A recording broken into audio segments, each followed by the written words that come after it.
So this idea of fanocracy, an organization's ability to develop meaningful connections, is what will bring success in today's chaotic world. My daughter and I identified 9 elements of fanocracy, 10 including having a passionate life.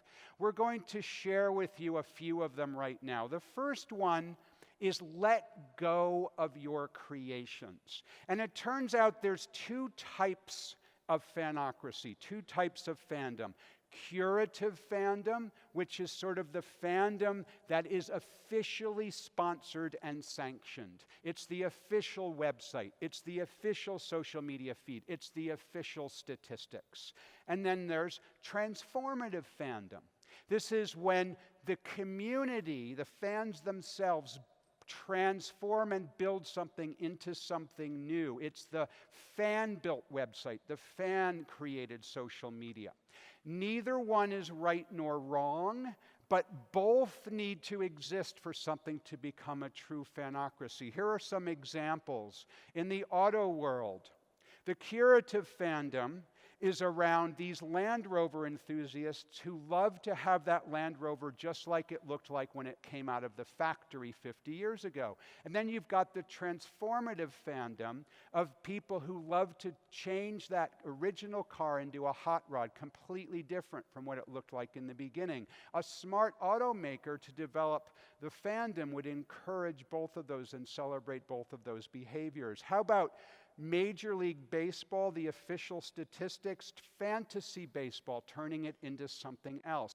How about the nonfiction book about Hamilton, the official kind of this is what happened biography, and then Hamilton the play, a race-bent retelling of the Hamilton story in rap, a transformative fandom around the same thing. Neither one right nor wrong. Now here's the thing.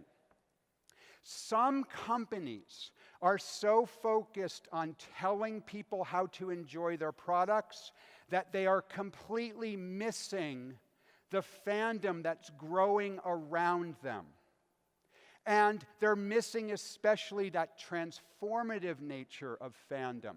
So to truly develop a fanocracy, when fans are sharing, they're putting the sticker on their computers, they're wearing the t-shirts, they're sharing with others, they're becoming your ambassador, you need to celebrate both. Let's take a look at Adobe Photoshop. My daughter Reiko is really into fan art and using Photoshop to create drawings and putting them on various fan sites. And she goes into the Tumblrs, and she goes into the websites, and she goes into Instagrams of people who are really into this stuff as well. And she said, "Daddy, I can't believe it. People laugh at Adobe."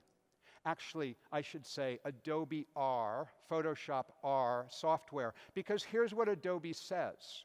They say, trademarks are not verbs. It is incorrect to say the image was photoshopped. It is correct to say the image was enhanced using Adobe R, Photoshop R software. She's like, "Daddy, I can't believe it. Everyone's laughing at them for doing this. Trademarks must never be used in possessive form. It's incorrect to say Photoshop's new features are impressive. It's correct to say the new features in Adobe R, Photoshop R software are impressive." She's like, it's crazy. They're actually trying to tell us not to talk about them. She said, it's everything that's incorrect sounds like a fan speaking. Everything that is correct sounds like an Adobe R, Photoshop R robot. The point here is to let go of those creations. Let fans take over. Let fans transform what you've created into something new, and you will be rewarded. Are there any wicked and divine fans in the room? This is a really, really obscure fandom. I don't see a single hand. This is a comic series that my daughter is really, really into. And one of the characters is called the Morrigan. The Morrigan can transform into three different characters of the same person. And here are my daughter and two of her friends. My daughter, Reiko, is in the middle, dressed up as three different transformations of the Morrigan. And she said, "Daddy, I was really worried because we were at Comic-Con, and we dressed up like this, and we were worried because we were going to meet the people who wrote The Wicked and Divine, the people who drew it and write the comic books. And we were scared that they were going to laugh at us. And we got down there, and as soon as they saw us, they jumped in the air, they threw their hands up in the air, and they said, 'Amazing!' because of what we transformed their work into." And in fact, this photograph was taken by Jamie McKelvey, who's one of the creators of The Wicked and the Divine, who shared it on his Instagram.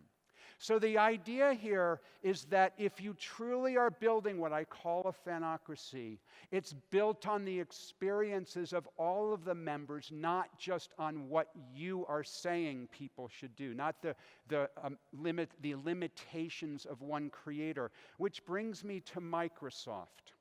Microsoft has a worldwide partner community that is an incredible fanocracy. It's just remarkable. And the Microsoft partner community is the biggest part of Microsoft in terms of sales, $95 billion. And where the fans rule comes in is that their online community is totally run by fans.